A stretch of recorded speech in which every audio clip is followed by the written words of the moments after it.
आज हम dihydric alcohol के बारे में पढ़ेंगे। पिछली क्लासों में हम मोनोहाइड्रिक अल्कोहल को बनाने की मेथड,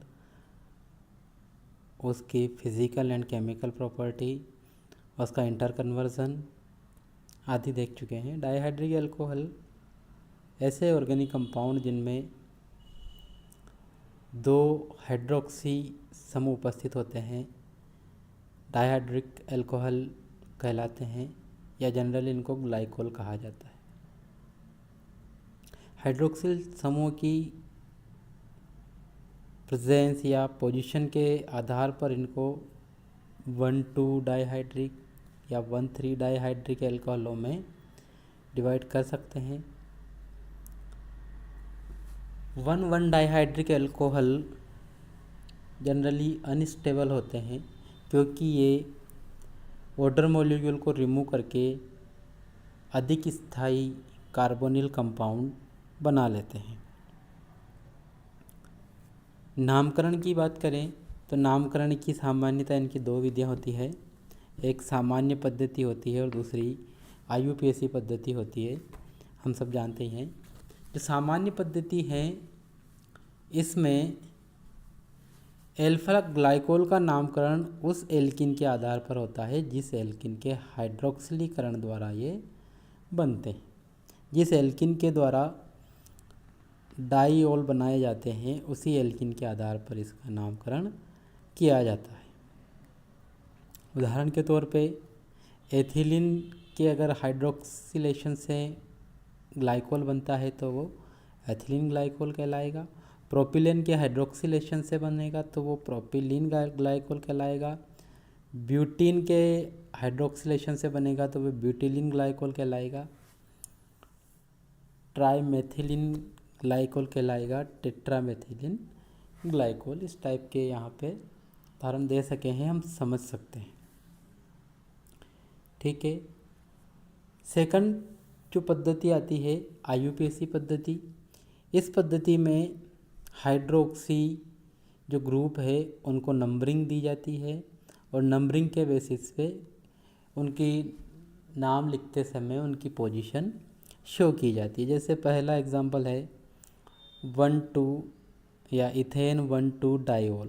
तो पहली और सेकंड नंबर का जो कार्बन है उस पर ओल लगा हुआ है या हाइड्रोक्सी ग्रुप लगा हुआ है, इसलिए इसमें 1 और 2 पोजीशन पर। या प्रोपेन डाइऑल की बात करें तो propane 1,2 diol, propane 2,3 diol, butane 1,2 diol, butane 2,3 diol, butane 1,4 diol और 2,2 डाइमिथाइल ब्यूटेन 2,3 डाइऑल।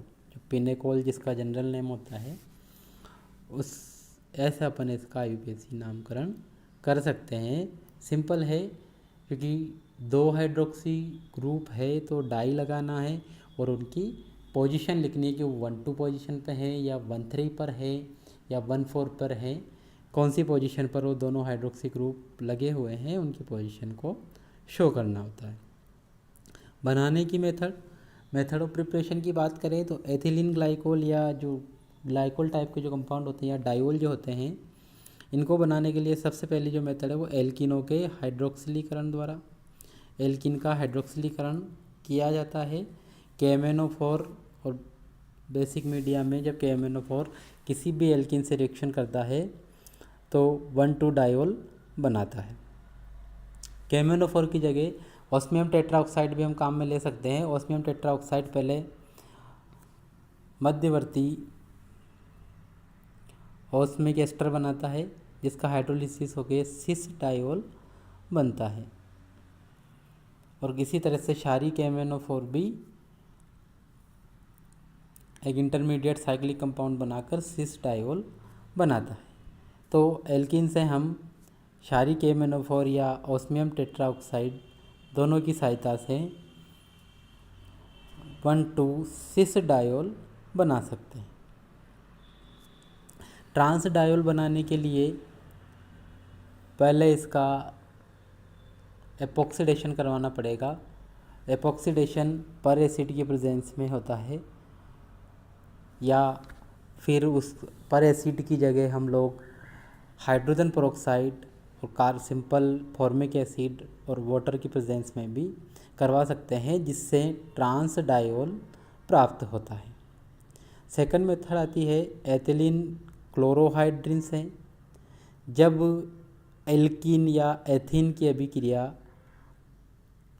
HOCl से करवाई जाती है या हाइपोक्लोरस अम्ल से करवाई जाती है, तो हाइड्रोक्सी या हेलोहाइड्रिन, जिसको अपन कहते हैं क्लोरोहाइड्रिन, उसका निर्माण होता है। इस क्लोरोहाइड्रिन की अभिक्रिया वीक बेसिक मीडियम या सोडियम बाइकार्बोनेट से करवाने पर डायोल या क्लोरीन का हाइड्रोलिसिस हो जाता है। क्लोरीन का हाइड्रोक्सी ग्रुप द्वारा प्रतिस्थापन होकर डायोल का निर्माण होता है।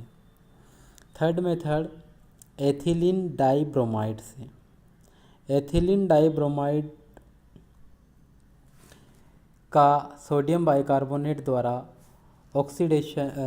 सोडियम बाइकार्बोनेट द्वारा जलीय सोडियम कार्बोनेट से जल अपघटन करवाकर भी एथिलीन ग्लाइकोल बनाया जा सकता है। जब 1,2 डाइब्रोमोएथेन की रिएक्शन सोडियम कार्बोनेट के साथ जल की प्रेजेंस में करवाई जाती है, तो 1,2 इथेन डायोल या इथेन 1,2 डायोल का निर्माण होता है।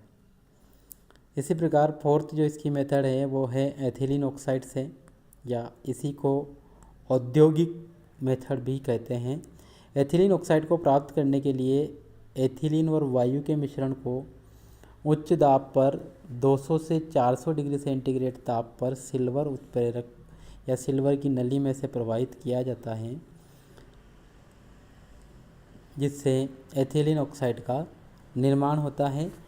यह एथिलीन ऑक्साइड तनु HCl की प्रेजेंस में जल अपघटित होकर डायोल का निर्माण करती है।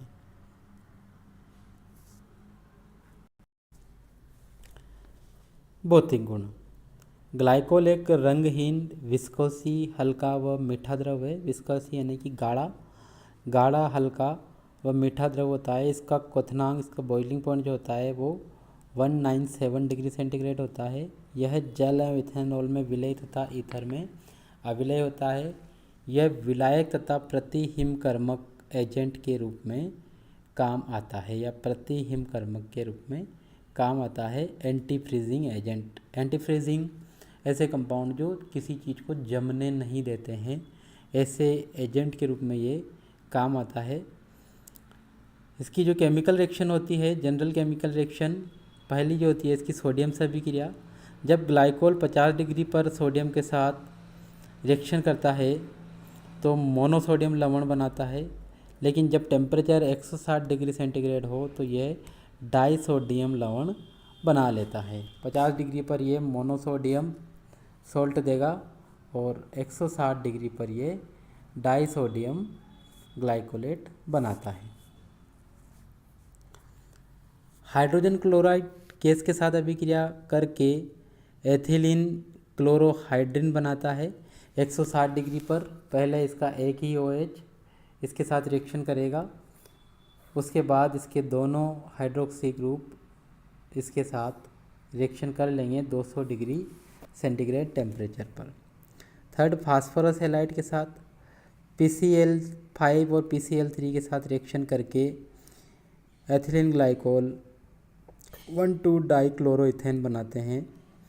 दोनों ही केस में चाहे PCl5 से रिएक्शन करवाएं चाहे PCl3 से रिएक्शन करवाएं। अगर PCl3 और PCl5 के स्थान पर PBr3 का उपयोग किया जाता है तो ये 1,2 डाइब्रोमो इथेन बनाएगा। लेकिन अगर PCl3 PBr3 की जगह Pi3 ट्राई आयोडो फास्फोरस से इसकी रिएक्शन करवाएं तो यह 1,2 डाई आयोडो इथेन बनाता है। ये 1,2 डाई आयोडो इथेन अस्थायी होता है, जो आयोडीन अणु निकाल कर एल्किन बना लेता है। तो डिफरेंस है PCl3 PBr3 और Pi3 की रिएक्शन में PCl3 और PBr3 के साथ ये 1,2 डाई हेलो इथेन देगा और Pi3 के साथ भी ये 1,2 डाई आयोडो इथेन देगा, लेकिन 1,2 डाई आयोडो इथेन जल्दी से I2 या आयोडीन अणु निकाल कर एल्किन या एथिन बना लेती हैं। फोर्थ इसकी रिएक्शन आती है एस्टरीकरण या एस्टरिफिकेशन। एथिलीन ग्लाइकोल कार्बनिक अम्ल या इसके व्युत्पन्नों के साथ अभिक्रिया करके मोनो या डाइएस्टर बनाता है।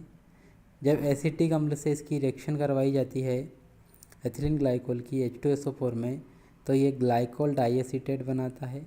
जब एसिटिल क्लोराइड के साथ इसकी रिएक्शन या एसिटिक एनहाइड्राइड के साथ करवाई जाती है, तब भी ये ग्लाइकोल डाइएसिटेट या डाइएस्टर का निर्माण करता है।